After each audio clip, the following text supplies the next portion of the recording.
You're prep for class. All right, we're gonna do it together. Yes. Oh, you beat me. Jeez. Yes. Oh, I love it. I love it so much. Oh my goodness. Shatriya Smith, back in the house. Good morning. Good morning. It is good to see you. Thank you. It's good to see you too. Thanks for having me back. Yes. Well, let's get back. Let's get to that here right now. It's like, first of all, the last time you were here was Christmas Eve. Yes. This is now almost March in 2026. The world has changed profoundly. But one of the things that happened in our conversation was just like your words were such fire. Like and I've told you this off camera and I'll tell you on, I have referenced some of your words so many times in the past 3 months. No lie. Like, you have a gift of language. Full stop. Full stop. Trying to make me cry? No. No. I mean, I think the church needs to hear it. I think the world needs to hear it. It's beautiful. It is actually really beautiful. And so you came back here, or you came on December 25th, Christmas Eve. I was so new to this whole experience, and you were one of the first full videos that I edited. And I'm just going to have a moment of vulnerability here. The conversation was fire, and the conversation was amazing. The editing was not able to capture that energy. And so I said, hey, can you come back and let's do an add-on to this, because your words deeply matter. So thank you for coming back on. You good to follow up on our previous conversation? Absolutely. All right. Well, here's what I want to do. A few things, because you covered this last time. But if you could kind of say where you work and maybe the scope of what your organization does, because you cover that in the next episode that will drop tomorrow. Okay. I am the executive director of a nonprofit here in Springfield, Illinois, that was incorporated in 2013 by John T. Crisp Jr., Okay. A local legend in Springfield, Illinois, and he has raised and taught a number of people in art and music for many years here in Springfield, Illinois. And his love child is teaching kids. I was able to participate as an advocate of teaching in 2016, and he said, you should become the executive director of the organization. And I told him, no, there's no way. And so a couple of years later, it was mentioned that the road is paved, the bus fare is paid, and now all you need to do is get on the bus. Who said that? I know, right? Charles Triplett was a mentor of mine that I was questioning why I was even asked. And Charles Scott, one of the other founders of the organization, who said that even though the shoes don't fit, you need to grow into them. And so I became the executive director of the Garvey Tubman Cultural Arts and Research Center and the mouthpiece of the organization. Okay. To help solidify and sustain support from the community where it had not had access to previously. Okay. So, what does that look like? Like maybe a concrete example. Like what would that look like?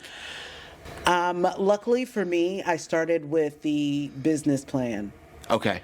And the language of the business plan. So luckily, like I said, for me, I was taking on pieces that had already been written. A story had already been told, but it wasn't in a way that manufactured and garnered support from the community. Okay. So with my language skills and their language and their fourth efforts, I just put those two things together and basically wrote a business plan with documented dates, experiences, past history, and the mission statement and the goals and direct advocacy and support that highlighted what we've done, what we do, and what we want to do in the future.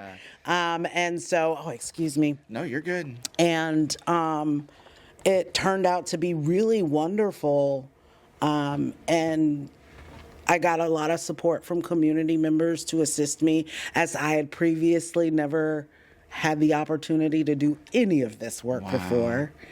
And what does it's mainly for kids, correct? Mainly for kids. Okay. But So if a kid comes to your organization, what will they experience? From the age of 5 to 13. Okay. There are programs like a summer arts program where they come in, do an interview with the parents. And what's the interview for, like a future job, or is it to learn about themselves? For me to know who they are, to kind of introduce myself. Okay. It's a back and forth of one-on-one. Yeah. One of the things you want to do is kind of connect with a person on a level of understanding. Yeah.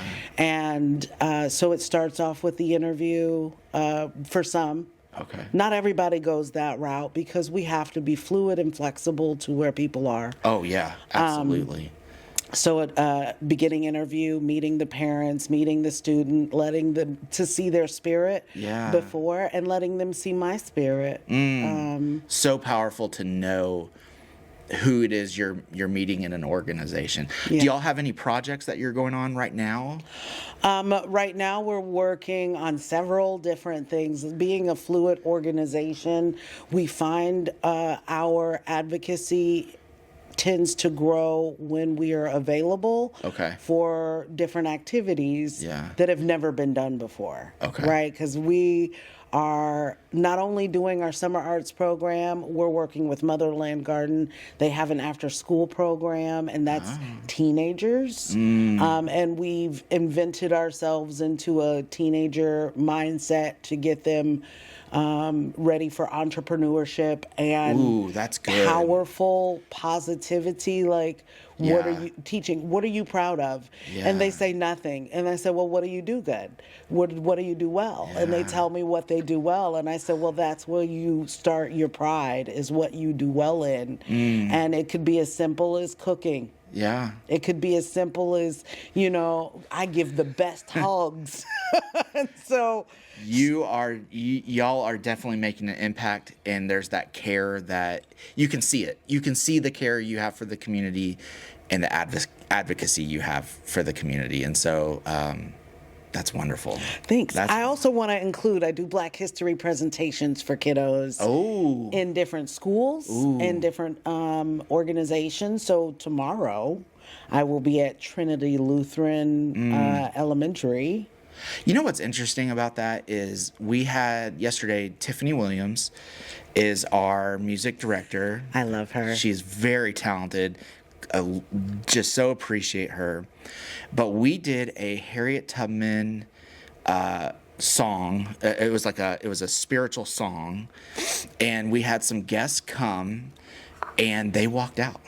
And you know what? I literally told Tiffany afterwards, I said, I am so thankful they walked out, because if you are not going to be accepting of this moment and being, our church in particular, embracing that moment, you're not going to fit here. So Black history, teaching Black history, the awareness of it, so important. You are doing good godly work, so thank you.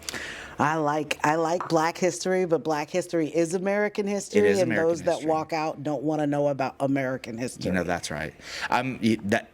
That's so true. Man, you're so good at that. You're just so good at that. Well, okay, so we could go through this. You and I, we like to talk. We have a good back and forth. But I want to kind of highlight the last episode or the last conversation. And if I could synthesize, I've got two kind of points I want to touch on from our last conversation. If I could synthesize your words, it would be that you have this massive heart for justice. And I have two questions on that. How would you define justice? And secondly, where do you see injustice playing out in Springfield? How do I define justice? I mean, there's a dictionary definition of justice that anybody can look up. You can Google it. We're at ChatGPT now. Right. We do ChatGPT. We don't do Google anymore. But either way, I mean, there are ways to find the specific definition. But justice for me is consideration, respect, reverence, and consistency. Ooh, I love that last word. Consistency. Why do you include that? Because there's so many items on the list that are said to be one thing and then it changes its definition later. Yeah. And to that, I also see effort in certain. It's impossible to be an advocate for everything. You will burn yourself out. You just can't do that. You don't have the bandwidth. Or I see people who are advocates for everything, but they're not creating anything in the process, because it's hard to create and go out and do the work like you're doing in the presentation. That's hard work, and so I see efforts seasonally, but I really wish there were more of it long term, I guess. So I love that word, consistency and justice. Absolutely. And with consistency, and one of the things that I've learned is we need the language to stay consistent. We need the documentation that stays consistent. Yeah. One of the things that I want to highlight is every time you change administration, the language of consistency changes as well. And so it needs to be documented consistency, so that it's lasting, because anybody can come in and change the language and call it consistent. And that's what I want to see. I'm still a proponent of restoration and reparations that have never been seen. And while some people say that the college support system or welfare or those kinds of resources are what they call reparation, it doesn't include land. It doesn't include developed businesses or a way to do that. And when you're using education as a caveat, but then once those people are educated, they still have a problem with getting the job and the resources, then it puts another barrier in the way. So there's consistent barriers that block, that aren't in the language, that aren't recognized, and then everybody's wondering why growth hasn't benefited our community. It's because the language isn't consistent. Okay, I like it. And where do you see injustice playing out in Springfield? And where might you see hope for that? Okay. So it's not always in the negative. So where might we see injustice playing out, and where are you hopeful in this conversation? With inconsistency, there is a long-standing expectation that you'll get one person that is doing well, and you'll support that one person, and that one person then becomes the vision or the silo of diversity. Okay. And it's not spread out to where it's needed. And then there is a echelon of people that think that the people that are affected in the community don't deserve benefits or supports. But in the 500 years that African Americans have been disenfranchised, it will take 250 years before you see any plus-size developments. So the 5-year plan that you're thinking about to boost up the community is not sufficient. And I look at 100-year plans, and if it's taken 100 years for us to get here, we need to consider the 100-year debates. Well, I mean, even as you're saying that, I'm thinking of capitalism, and as we know it here in America, and that really was propelled because you had 100 years of labor, of unpaid, cruel labor for Some would say 250 years. 250 years. Yeah. I mean, that's probably more accurate. Yes. It's 250 years of labor that has not, that, yeah, of course it's going to work when you're when you're preying on this community and preying on these people and then not benefiting them at all. And then all this wealth is built up and it's like, hey, capitalism's awesome. Yeah, but it's only working because you're preying on black people. That's the only reason it worked, right? Well, I don't know. I'm not an economist, but I do know that certainly propelled the system. Oh, most definitely. Yeah. The fact that African American, and some people don't even want to use the word African American, but Black Americans were not able to buy land. We were known as property, and property couldn't own property. Yeah. So that's 250 years of developing land that we could not access or have benefit of. And then shortly after that, being stripped of any financial acuity from our labor. My grandmother, like I said, after that moment would have been sharecropping. So she would have rented the land that she was on, tilled the owner's land.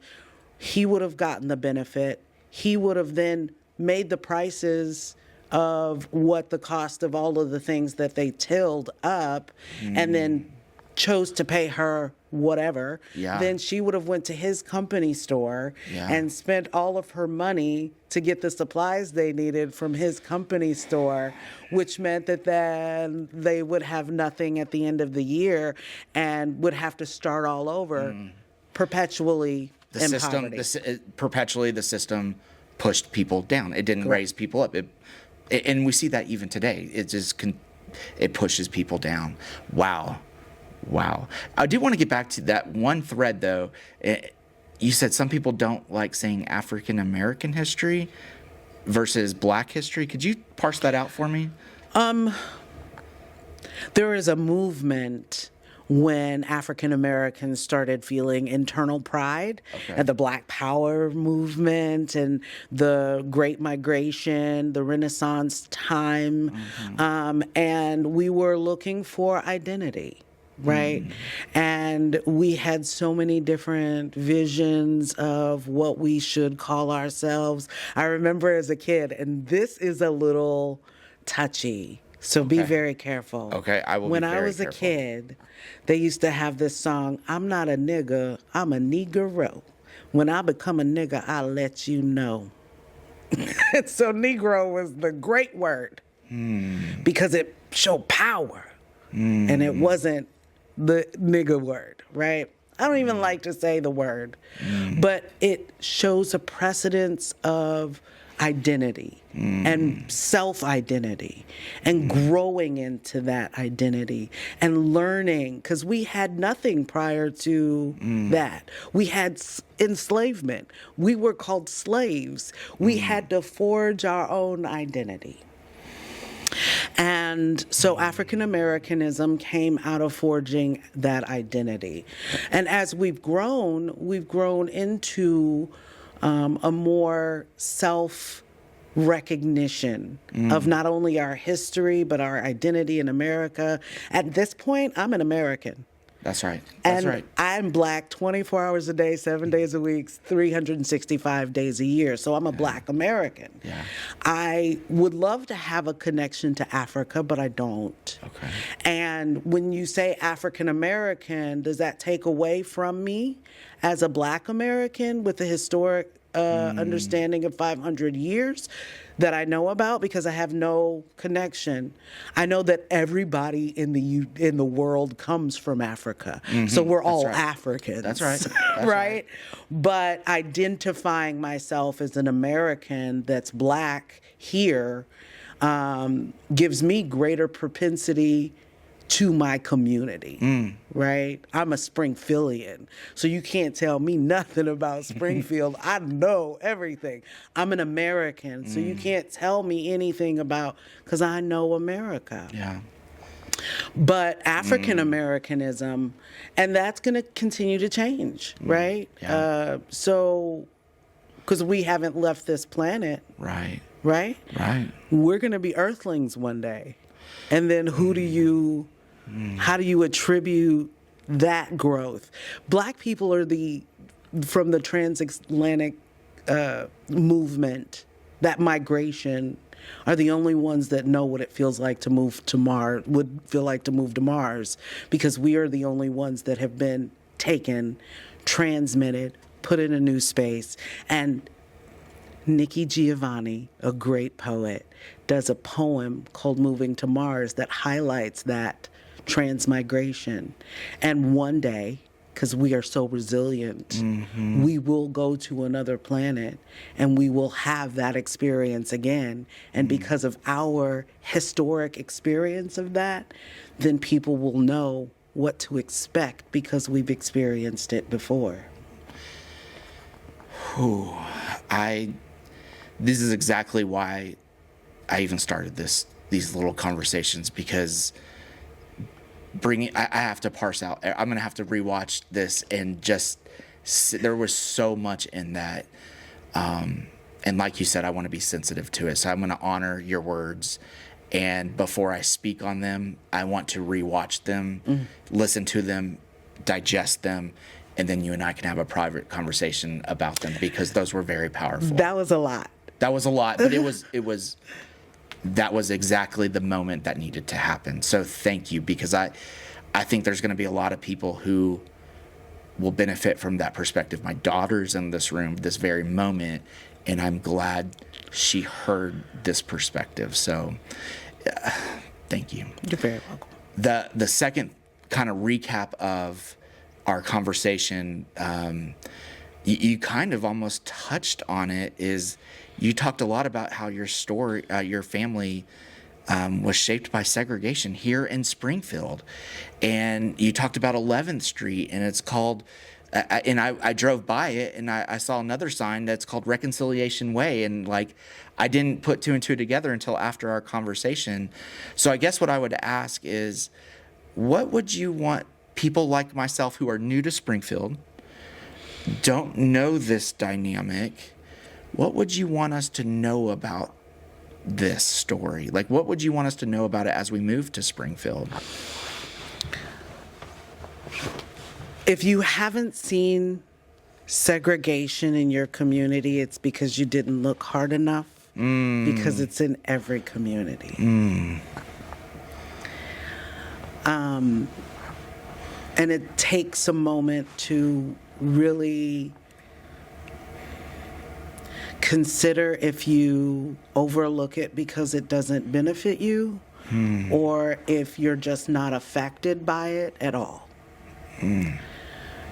Or you're looking at it from a different disenfranchised vision because you live in an area that is woefully neglected. And I've used the word atrophied. Atrophied, or there's a tourniquet. Emaciated community. Where it doesn't get the blood flow that it needs. It doesn't get the vitamins and nutrients. It needs to be successful. I so appreciate that, because metaphors are what remove defensiveness from people understanding or beginning to learn about a new situation, and that's why Jesus was, I think, was so wildly popular, is because he used a lot of metaphors, and he didn't just get up on a hill and say, "Y'all are a bunch of sinners, you're going to hell."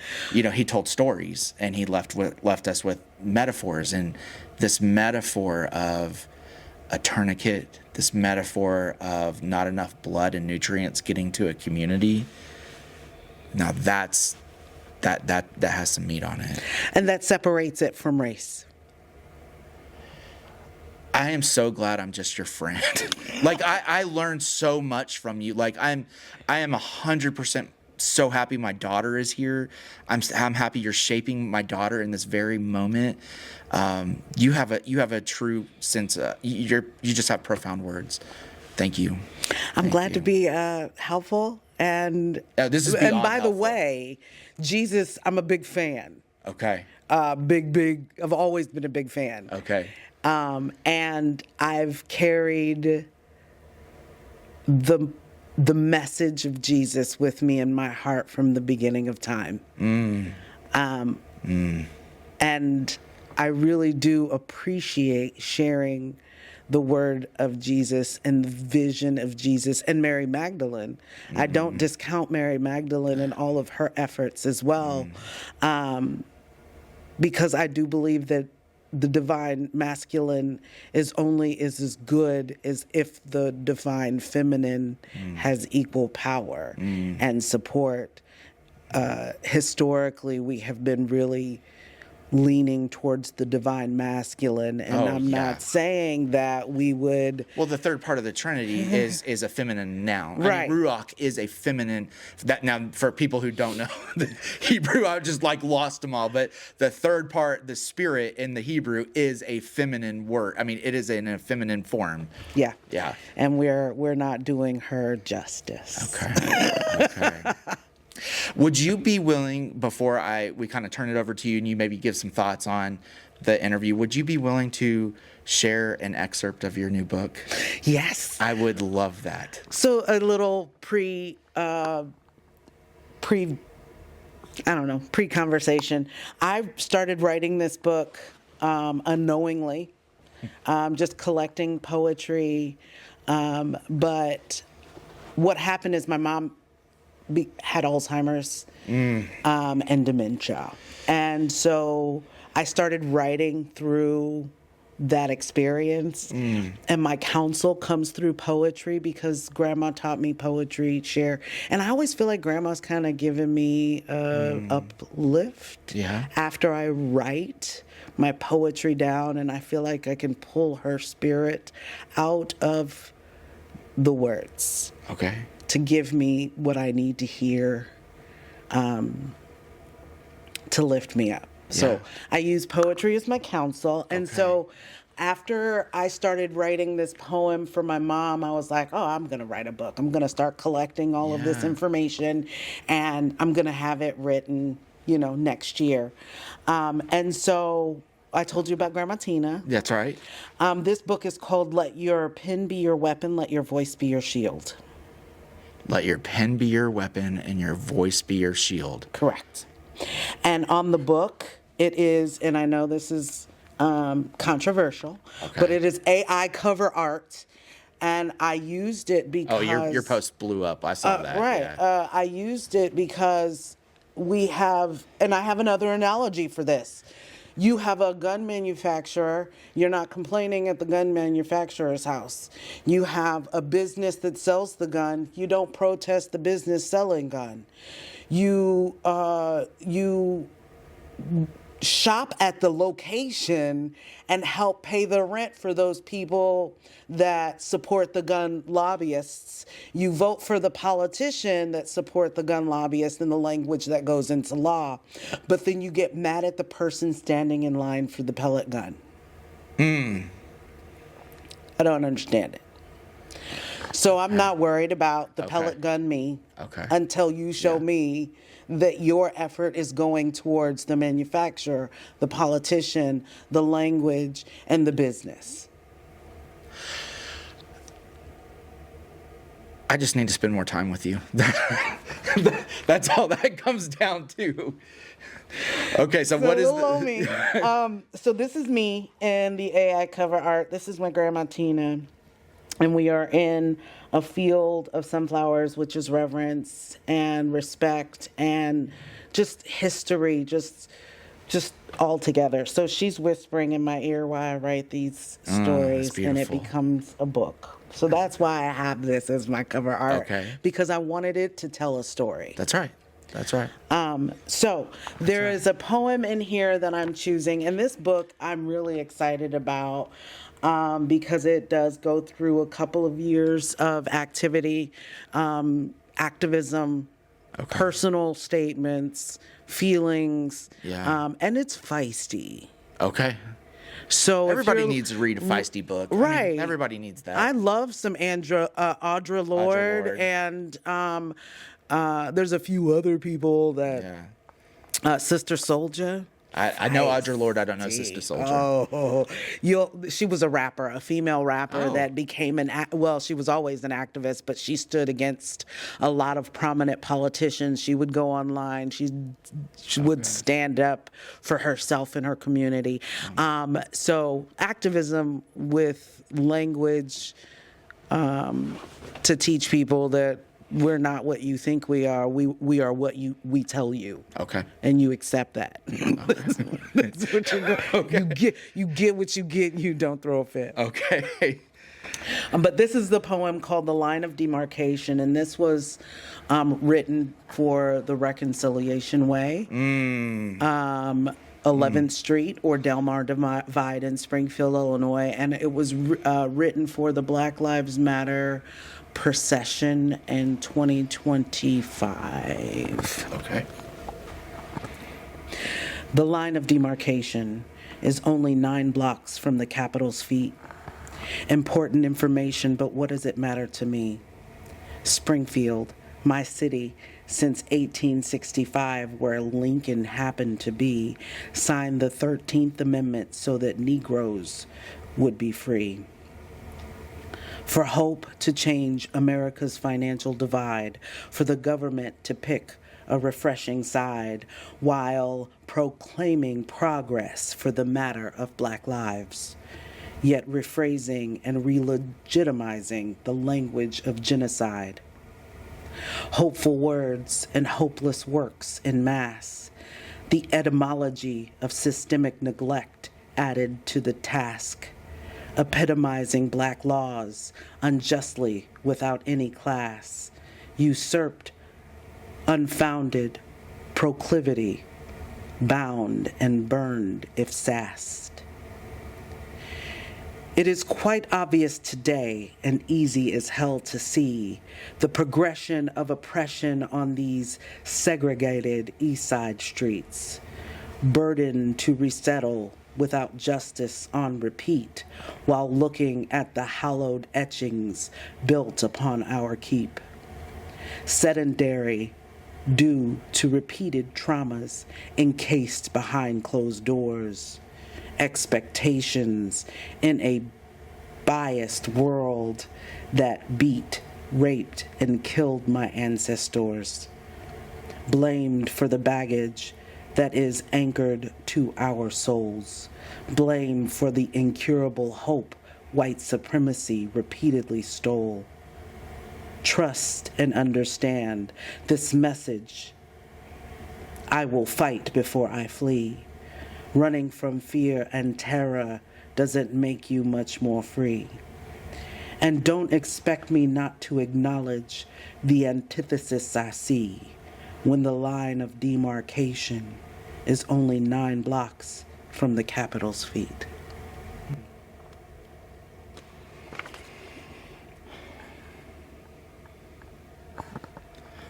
That was so beautiful. Thank you. If you're okay with it, I'd like to end on this note because I think that is a holy moment. There were 2 or 3 other holy moments in the previous episode that I want everyone to go see. But that's holy ground right here. Thank you for those words. Thank you. Oh my goodness. Unreal. Unreal. Your words are so powerful. You have been shaped and gifted by God. You know, I told you my mom would cuss me out with some of the best words. You heard them today in that poem. Oh my goodness.